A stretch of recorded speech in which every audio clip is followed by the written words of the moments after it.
எப்போவுமே மற்றவங்களுக்கு நீங்கள் ஈஸியாக கிடைக்கிறனால தான் ஒரு சில இடத்துலலாம் பார்த்தீங்கன்னா உங்களுக்கான மரியாதை அப்படின்றதே இருக்கிறது கிடையாது. ஸோ கொஞ்சம் யாருக்குமே கிடைக்காத தூரத்தில் கொஞ்சம் விலகி இருந்து பாருங்கள். உங்களுக்கான மரியாதை அப்படின்றது உங்களை தேடி தானாக வரும். ஒரு சில பேர்கிட்ட நம்ம அவங்க கூடயே இருக்கும்போதெல்லாம் பார்த்திங்கன்னா நம்மளோட வேல்யூ அப்படின்றது புரியவே புரியாது. பட் நம்ம அவங்கள விட்டு கொஞ்சம் விலகி போனோம் அப்படின்னா அவங்களே நம்மளை தேடி பேசுவாங்க. இதுதான் இந்த காலகட்டத்தில் நிறைய பேர் லைஃப்பில் நடந்துகிட்ருக்குது. ஒருத்தங்க உங்களை வேண்டான்னு சொல்லிட்டாங்கன்னா அதுக்கப்புறம் அவங்க கூட உங்களுக்கு விவாதம் அப்படின்ற விஷயம் எதுக்கு? போகிறவங்கள அப்படியே விட்டுருங்க. அவங்களே நினச்சிக்கிட்டு இருக்கிற வாழ்க்கையும் பார்த்திங்கன்னா நிம்மதி இல்லாமல் உங்களோட வாழ்க்கையோட நிம்மதியை நீங்களே தொலைக்கிறதுக்கு காரணமாக இருந்துடாதீங்க.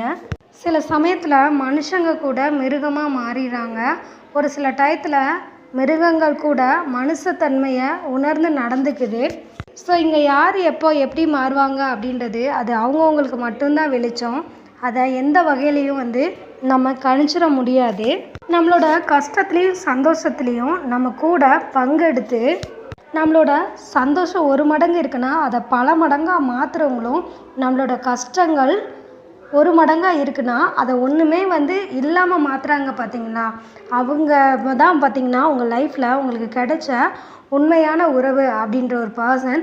அந்த மாதிரி உங்கள் லைஃப்பில் உண்மையாகவே யாராவது கிடச்சிருந்தாங்க அப்படின்னா எந்த காரணத்துலேயும் நீங்கள் அவங்கள மிஸ் பண்ணாதீங்க.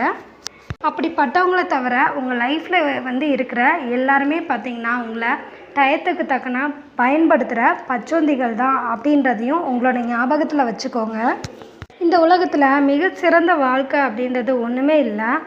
நல்ல வாழ்க்கை எதுன்னு பார்த்தா அப்படின்னு ஒரு விஷயமும் இல்லவே இல்லை. அவங்கவுங்களுக்கு ஏற்பட்டிருக்கிற இந்த வாழ்க்கை தான் அவங்கவுங்களுக்கு உயர்வானது. இதுதான் உண்மையும் கூட.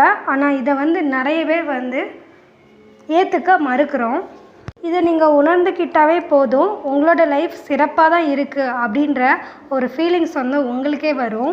உங்களை பிடிக்காத அண்ட் உங்களுக்கு பிடிக்காத ஒரு சில பேரை பற்றி நீங்கள் எப்போவுமே உங்கள் வாழ்க்கை ஃபுல்லாக யோசிச்சுக்கிட்டே இருந்தீங்கன்னா உங்களை பிடிச்ச உங்களுக்கு பிடிச்ச நிறைய பேரை உங்கள் லைஃப்பில் நீங்கள் இழந்துருவீங்க.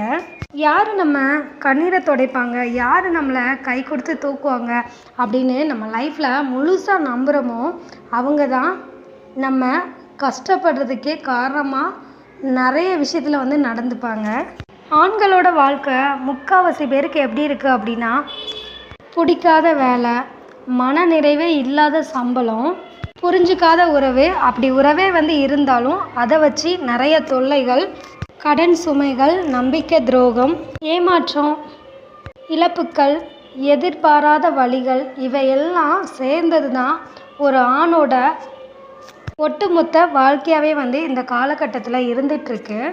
இதை உண்மை நினைக்கிறவங்க மறக்காமல் கமெண்ட் பாக்ஸில் கமெண்ட் பண்ணுங்கள். ஆனால் ஒரே ஒரு விஷயம் மட்டும், அவங்களுக்கு இன்னும் நம்பிக்கை இருக்குது.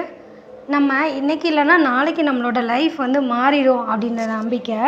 நம்மளுக்கான வாழ்க்கையை நம்ம வாழ்ந்துட்டு போகிறதுக்கு யாரோட வாழ்க்கையிலையும் சிக்கலோ வருத்தமோ இருந்தது கிடையாது. ஆனால் கூட இருக்கிறவங்களால இப்படி தான் நம்ம வாழ்ந்தாகணும் அப்படின்ற ஒரு கட்டாயத்தின் பேரில் நம்ம தள்ளப்படுறது தான் ஒரு சில இடத்துல நம்மளோட வாழ்க்கை சிக்கலாகவே இருக்குது. என்னதான் உங்களுக்கு உங்ககிட்ட 1000 திறமைகள் இருந்தாலும் உங்கள் மனசில் அன்பு அப்படின்ற ஒரு விஷயம் இல்லை அப்படின்னா கடைசியில் நீங்கள் அனாதையாக தான் நிற்பீங்க அப்படின்றது தான் ஒரு மறுக்க முடியாத உண்மை. உங்களால் செய்யப்படுற ஒவ்வொரு விஷயத்துலேயும் ஒரு அர்த்தம் அப்படின்றது இருக்கணும். அர்த்தம் இல்லாத விஷயங்களை கெட்டிக்கிட்டு நம்ம அல்லல் படக்கூடாது. அர்த்தமே இல்லாமல் நம்ம அவசரப்பட்டு நம்ம ஆசைப்பட்டு ஏற்றுக்கிட்ட ஒரு சில விஷயங்கள் சில டயத்தில் நம்மளே அதை வெறுக்கக்கூட வச்சிரும். ஸோ உங்களுக்கு தேவையானது என்னதோ அதை மட்டும் தேடி உங்களோட வாழ்க்கையில் பெற்றுக்கோங்க. விலகி செல்றத விட்டுருங்க. முடிஞ்ச வர சந்தோஷமாக இருக்கவங்க கிட்ட எச்சரிக்கையாகவே இருங்க. துன்பத்தில் இருக்கிறவங்க கிட்ட அன்பாகவும் நடந்துக்கோங்க. அளவுக்கு மீறின சந்தோஷமும் அளவுக்கு மீறின துக்கமும் ஒரு மனுஷனை தன் மனநிலைமை மறந்தவனாக மாற்றிவிடும் அப்படின்றது தான் நிதர்சனமான உண்மை.